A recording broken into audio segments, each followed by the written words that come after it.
Rasulullah, di depan ada malaikat Israel mau masuk. Kata Rasulullah, boleh masuk, silakan. Kemudian malaikat Israel mengucapkan salam, dan setelah mengucapkan salam, malaikat Israel menawarkan, ya Rasulullah, aku disuruh oleh Allah untuk mencabut nyawamu atau membiarkan engkau. Dalam riwayat, aku disuruh oleh Allah untuk memberikan pilihan kepadamu, al-baqa' fid dunya, tetap di dunia, atau ar-rafiqul a'la, atau dengan Allah. Nabi Muhammad menjawab, ar-rafiqul a'la, dengan Allah. Kemudian setelah itu Nabi Muhammad berdoa agar umatnya selamat. Setelah ada jaminan umatnya selamat, malaikat Israel, sudahlah, cabut nyawaku kalau memang sudah waktuku. Mulailah Nabi Muhammad dicabut nyawa beliau oleh malaikat Israel. Dan di saat Nabi Muhammad mulai dicabut nyawa beliau oleh malaikat Israel, Nabi Muhammad mengatakan, mahadha, apa ini wahai Israel? Malaikat Israel kemudian menjawab, ya Rasulullah, itu adalah sakaratul maut, itu adalah sakitnya di dalam kematian. Kemudian Nabi Muhammad mengangkat tangannya sambil berucap, la ilaha illallah, inna lil mauti la sakarat, tidak ada Tuhan selain Allah, sungguh di dalam kematian ada sakitnya, sakit kematian, yaitu sakaratul maut. Kemudian Nabi Muhammad memohon, ya Allah, Allahumma khafif alayya sakaratul maut, ya Allah, ringankan sakaratul mautku ini, ya Allah. Dijawab oleh malaikat Israel, ya Rasulullah, itu sudah aku ringankan 70 kali. Nabi Muhammad menoleh, apa malaikat Israel? Sudah kau ringankan 70 kali keringanan? Iya ya Rasulullah, sungguh aku tidak pernah mencabut seorang hamba lebih lembut dari cara mencabut nyawamu. Ini sudah aku ringankan 70 kali. Setelah itu justru Nabi Muhammad menangis, Israel, 70 kali rasanya masih sakit. Iya ya Rasulullah, memang itu sakaratul maut. Lalu bagaimana engkau mencabut umatku, wahai Israel? Allah, yang diingat siapa? Umat. Kalau engkau mencabutku dengan ringan seperti ini masih sakit, bagaimana engkau mencabut umatku, ya Israel? Dijawab oleh malaikat Israel, umatmu manusia biasa, ya aku cabut. Ya Rasulullah, begitu saja. Ya sudah, begitu habis. Nabi Muhammad menangis. Tiba-tiba Nabi Muhammad mengangkat tangan dan memohon kepada Allah, Allah, Allah, inna lil mauti la sakarat, la ilaha illallah, inna lil mauti la sakarat, sungguh di dalam kematian ada sakaratul maut. Allahumma khaffif ala ummati sakarat maut, ya Allah, ringankan dari umatku sakaratul maut, wa thaqqil alayya, dan bebankan kepadaku. Sampai tidak sadar doanya Nabi Muhammad seperti itu, thaqqil alayya, itu doa cinta. Seorang ibu yang pernah punya anak, tuh lihat kalau doa Rasulullah ini masih diragukan. Bagaimana Rasulullah bisa doa begitu? Itu bahasa cinta yang tidak bisa diterjemahkan dengan oleh akal. Seorang ibu kadang-kadang, ibu yang di belakang nih, ibu mau dikasih sakit oleh Allah? Mau, Bu? Ibu jauh sekali. Ibu mau dikasih sakit? Jawabnya tidak mau. Tapi suatu ketika seorang ibu melihat anaknya sakit, ngomong, sudahlah nak, jangan kamu yang sakit, biar ibu yang sakit. Ada atau tidak? Kenapa ngomong begitu? Itu bahasa cinta itu. Tidak rela kalau anak ini sakit, biar aku saja yang sakit. Itu yang dirasakan Rasulullah. Sakaratul maut begitu sakitnya, membayangkan betapa sakitnya umat Nabi Muhammad di saat dicabut nyawa beliau. Maka Rasulullah mengatakan, ya Allah, ringankan sakaratul maut dari umatku, bebankan kepadaku saja, ya Allah. Wala sawfa yu'tika fatarda. Permintaan Nabi Muhammad tidak ditolak oleh Allah, dikabul dan dikabul, wahai Muhammad. Sallu ala Nabi Muhammad.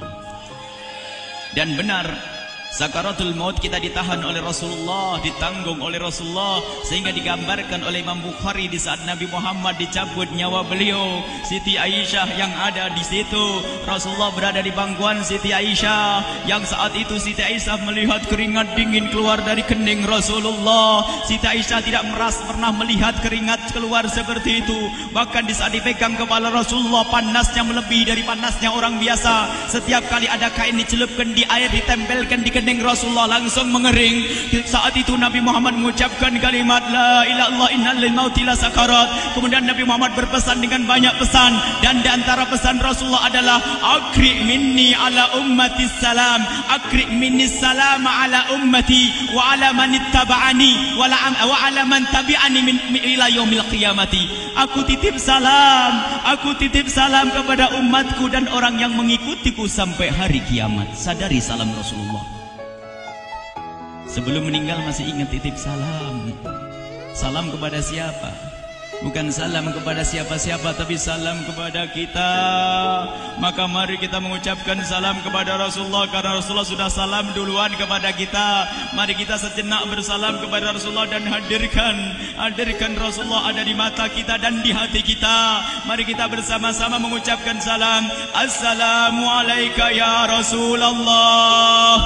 Assalamualaikum ya Rasulullah. Assalamualaikum ya Habiballah. Assalamualaikum ya Nabi Allah.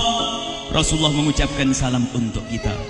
Dan di saat itu Rasulullah keringat dingin keluar, maka oleh Siti Aisyah diusap. Oleh Siti Aisyah diusap, bayangkan saat itu Nabi Muhammad di pangkuan Siti Aisyah dan diusap oleh Siti Aisyah. Siti Aisyah berkata, keringat Rasulullah mengucur deras hingga aku usap, dan aku usap dengan tangannya Rasulullah. Diusap dengan tangannya Rasulullah. Siti Aisyah memegang tangan Rasulullah sendiri yang digunakan untuk mengusap keringat Rasulullah. Sahabat bertanya, Aisyah, kenapa harus dengan tangan Rasulullah tidak dengan tanganmu? Lihat jawab Siti Aisyah, karena tangan Rasulullah lebih lembut dari tanganku. Sallu ala Nabi Muhammad.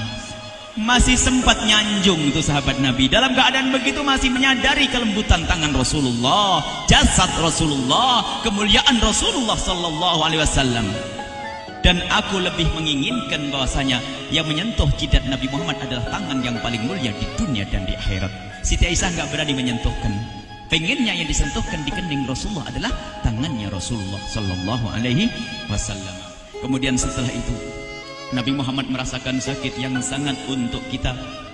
Kemudian Nabi Muhammad mengangkat tangan tinggi-tinggi mengucapkan la ilaha illallah inna lil mauti la sakarat. Tiba-tiba tangan itu semakin turun dan ditangkap oleh Siti Aisyah. Dan di saat tangan itu jatuh di tangan Siti Aisyah, kemudian tiba-tiba paha Siti Aisyah merasakan berat kepala suci Rasulullah. Dan saat itu Siti Aisyah sadar bahwasanya Rasulullah sudah kembali kepada Allah Subhanahu wa taala. Sallu ala Nabi Muhammad. Siti Aisyah bingung di saat melihat seperti itu. Ditaruh pelan-pelan wajah Rasulullah, sambil menangis lalu berkata, Rasulullah sudah meninggal. Para sahabat Nabi pada bingung. Sayyidina Ali tiba-tiba terduduk, nggak bisa berdiri. Sayyidina Uthman nggak bisa ngomong. Ada orang Sayyidina Zaid berkata, aku baru melihat Rasulullah. Setelah ini aku tidak mau melihat lagi selain Rasulullah. Ya Allah, butakan mataku. Aku tidak ingin aku kotori mataku dengan selain Rasulullah. Dan dibutakan oleh Allah. Bermacam-macam kejadian saat itu. Madinah heboh luar biasa dengan meninggalnya Rasulullah sallallahu alaihi wasallam.